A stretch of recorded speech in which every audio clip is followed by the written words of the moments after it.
Alright, ladies and gentlemen, welcome back. Game number 2 here between, what did I just do? There we go, Imba, Strelok, and Mouse's MorroW. We can see here, this time we are on Shakur's Plateau. In the upper left position, we do have MorroW as the red Zerg player, and in the upper right, we do have Strelok as the blue Terran. So yes, this is game number 2 between Strelok and MorroW. Last game, we did see Strelok open up with that hidden Hellion harass, followed up with Cloak Banshees, and MorroW had way too much difficulty with that. And look at that, MorroW saying Imba Strelok, not as Imba as Zerg.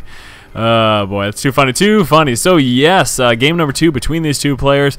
This time, as we can see, they are close air positions, but relatively far in ground position. Not spawning in the ground position in the close distance, as that is actually not even possible on this map. It is not possible for your opponent to spawn directly across from you.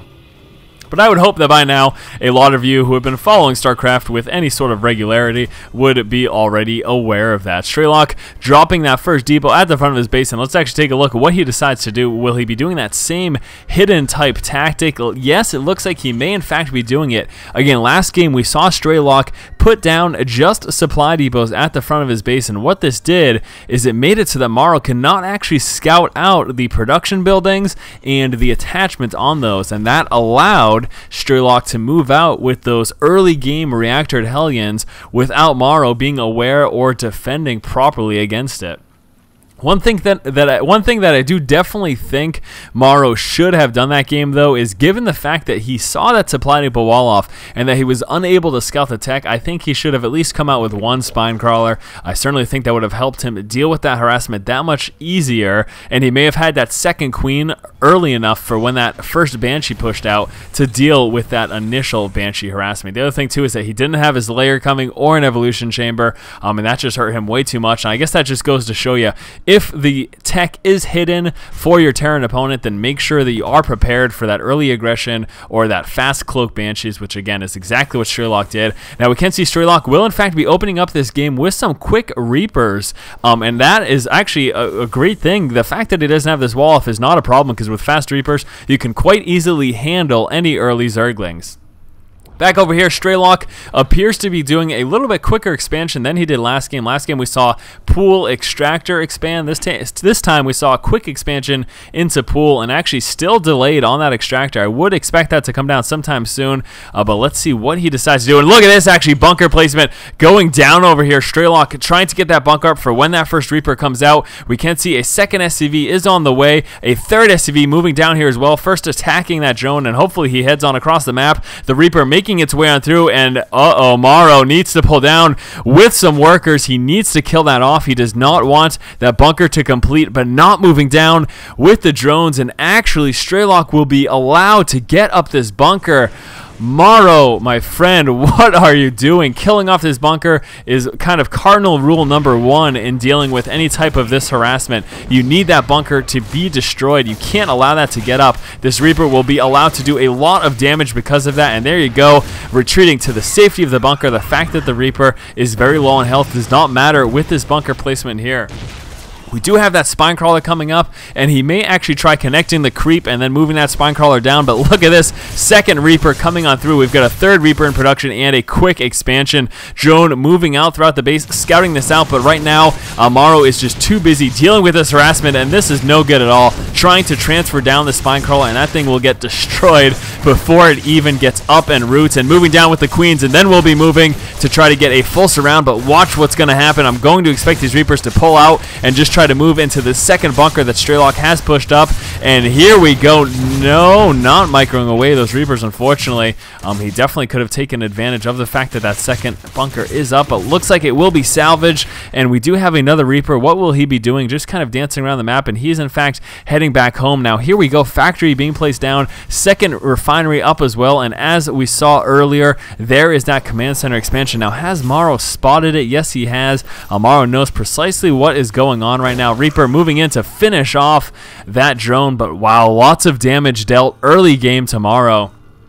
Leaving that up definitely hurt him quite a bit. He lost a few drones trying to actually move down to engage that. Let's take a quick look here at the unit loss tab. We can see right now 18 units lost for MorroW, totaling 800 resources, as opposed to the 5 units lost, totaling only 400 resources for Strelok.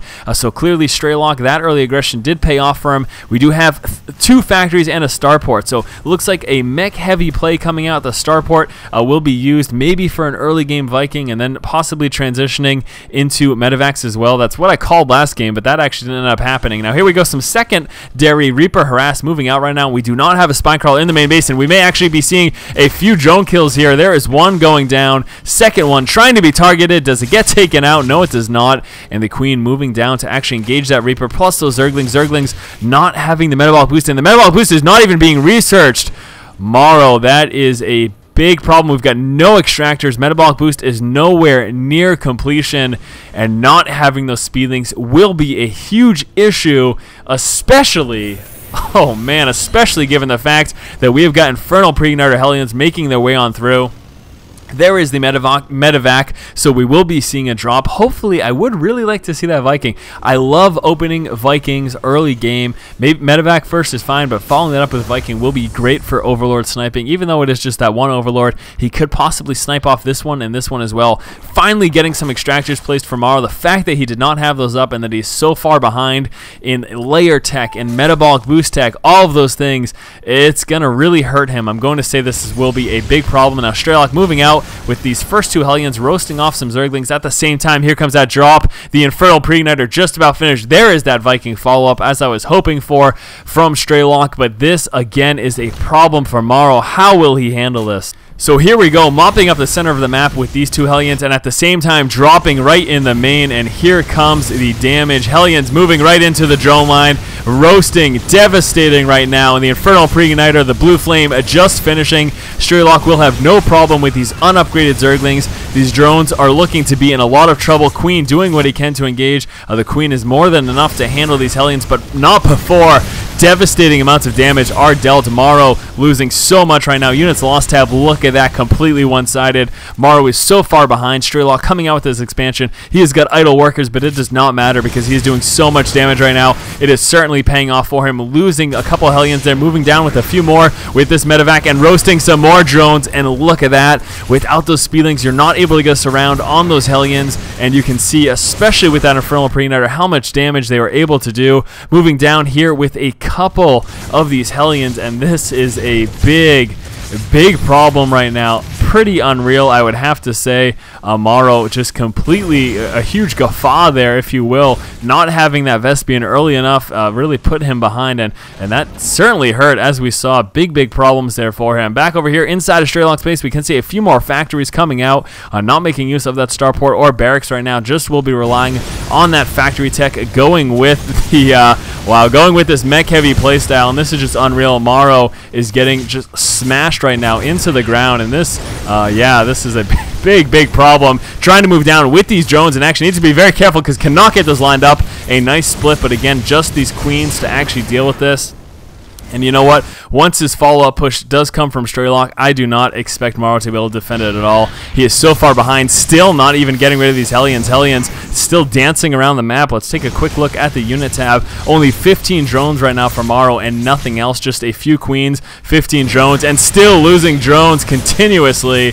And a Strelok mopping up right now. MorroW losing everything, and what is he doing? Not dealing with that, just trying to deal with the other Hellion harass. So continuous Hellion dropping going on right now for Strelok, and right now MorroW does not know how to deal with this. He is taking so many losses. The Hellions just running rampant inside of the main base. Is he doing anything but Hellions? I want to see some sort of a transition. There we go, coming out with some Thors right now as well, and this is just unreal right now. I mean, this is, yeah, game over so bad. MorroW going with the double eyebrow things over there, whatever you want to call those. And again, just look at this. Now, I'm going to go out on a limb here, and I am going to say that MorroW is playing Strelok's account and Strelok is playing MorroW's account.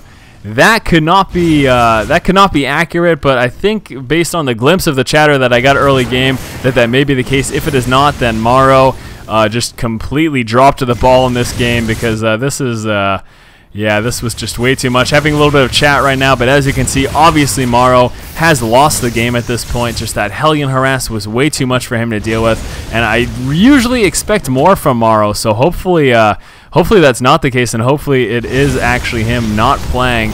So yeah, look, dropping down some mules over here to repair the Hellions, and Hellions were, as we can see, more than enough to mop up MorroW this game. And again, they're just having a little bit of chatter. So this game is obviously over.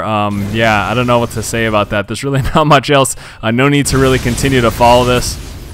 Game is over. They're pretty much just MorroW's conceded, thrown up the white flag. Let me take a quick look here. This is something I would never do in a normal commentary, but obviously this game is over, and obviously this is an odd game. Let me just take a quick look here at the message log, and what do we have? Yeah, Imba Strelok, not as Imba as Zerg. So MorroW, okay, so oh my gosh, that's really funny. So it looks like Strelok is in fact playing MorroW's account. You can see Strelok talking about himself here, saying he's not as Imba as Zerg. He got rolled in the first game and obviously getting rolled in this game as well. So pretty hilarious, I must say. And if that's not the case, then again, I feel really bad, and I'll just apologize to Strelok up front. But I'm assuming that is what took place this game, because that was way too one-sided to be normal. And unless MorroW was just goofing off, I'm expecting that it was MorroW playing Strelok and Strelok playing MorroW. But anyways, yes, hopefully you guys enjoyed this commentary. I'm sorry, but I'm not even going to do a post-game recap, because this was absurd. There's really nothing to say. So yes, thank you guys so much for watching. As always, hopefully you guys have enjoyed this commentary. If you do like the content, please go ahead and subscribe to the channel. And as always, guys, keep watching and keep owning.